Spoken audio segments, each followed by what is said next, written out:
October 16, 1946. 10 men end their lives in army body bags, but the forensic investigation into that night is not closed. The gymnasium door opens. Soldiers carry stretchers. From under coarse army blankets, bare feet stick out. The only sound is the squeak of gurney wheels on the polished floor. A basketball court, repurposed for death.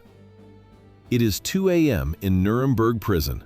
How did a carefully planned legal procedure turn into an anatomical nightmare? The Allied powers had handed down 10 death sentences.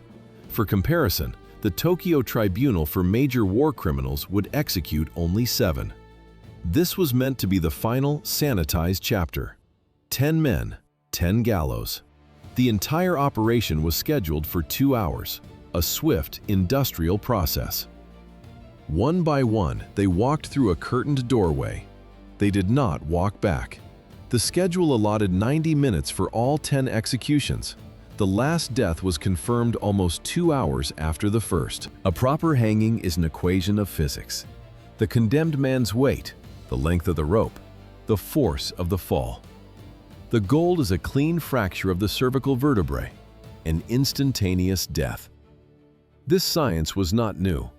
It was the British long drop method, standardized by William Marwood back in 1872. But in the Nuremberg Gymnasium, the expected dull snap of bone never came. The reason for the 2-hour delay had a name: Master Sergeant John C. Woods, the U.S. Army's official executioner. Woods claimed a long history with the gallows. He boasted of 347 executions, a number military investigators could never verify. His experience was a shadow. Instead of precision, Woods chose routine. The short standard drop, not a precise calculation calibrated to each man's weight. The fall was too short. The neck did not break. The result was not a clean death. It was slow, conscious strangulation. For some, death took 14 minutes. For one man, it took 28 minutes. The full story was concealed, hidden behind a canvas screen at the base of the gallows. Witnesses saw Sergeant Woods smile faintly as he pulled the lever. A small smile, for a man who, they believed, hated Germans. Was this chaos under the trapdoor criminal negligence or cold-blooded murder outside the law? The evidence pointed to a deliberate act. The trapdoor opened with a bang. The condemned man dropped, kicking. Then, the thick canvas curtain began to sway, violently. The witnesses watched Woods descend the stairs and disappear behind the screen. They were convinced he grabbed the body and pulled down, hard. A manual strangulation. Lieutenant Stanley Tills, the officer coordinating the executions, later provided the technical detail. He stated Woods had deliberately placed the nooses knot off-center. A clean break was now impossible. It guaranteed a slow death by asphyxiation. The process was officially described as a shambles. The Army's medical officers were then ordered to inspect the dead. The man on the gallows never held a rifle. His war was fought with ink and paper. A school teacher who never commanded an army, he proved more dangerous than generals with divisions. His name was Julius Streicher. His weapon was a newspaper founded in 1923, Der Stürmer. It was not journalism, it was a factory. The printing presses ran hot, churning out poison on an industrial scale. The air was thick with the sharp chemical smell of fresh ink. This was the scent of manufactured hate. Each week, 500,000 copies rolled off the line. The distribution was a science. Stacks of newspapers were loaded onto trucks. They were sent across the Reich, not just to newsstands, but to special glass display cases, the Stürmer Kosten, mounted on street corners in public squares. Even those who refused to buy it could not escape it. In classrooms, teachers used it as educational material. Children learned its lies as fact. 500,000 copies a week. That circulation dwarfed many respected newspapers in the United States. This was an industrial giant. For over 20 years, it hammered one message into the German mind. By the time the death camps opened, Streicher's work was done. Society was ready to look the other way. He never pulled a trigger. He just kept printing. But the judges at Nuremberg saw the direct line from the page to the gas chamber, and their verdict set a legal precedent. Incitement was not a prelude to the crime.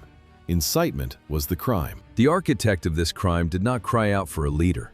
He whispered a name: Adele, his wife. How does a man who denied millions the right to exist cling to his own humanity a second before the end? The answer is not a redemption. It is a diagnosis. Julius Streicher held no military command. He planned no invasions. He was the only defendant at Nuremberg sentenced to death solely for the printed word. His weapon was a newspaper. His victims, the minds of a nation. A former schoolteacher who became an architect of genocide. A man who loved his wife and taught millions to hate. It was a project built one headline at a time, one caricature at a time, for 23 years. The record of those final moments exists by pure chance. A lottery held to select one witness for the American press. The ticket went to Joseph Kingsbury Smith, a reporter for the International News Service. He was the designated observer. Hours later, he typed his report.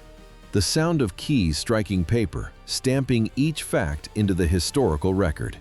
This was not a story, it was a document. No drama, no opinion. The report offered no judgment at all. At 2:12 in the morning, the facts began to speak for themselves.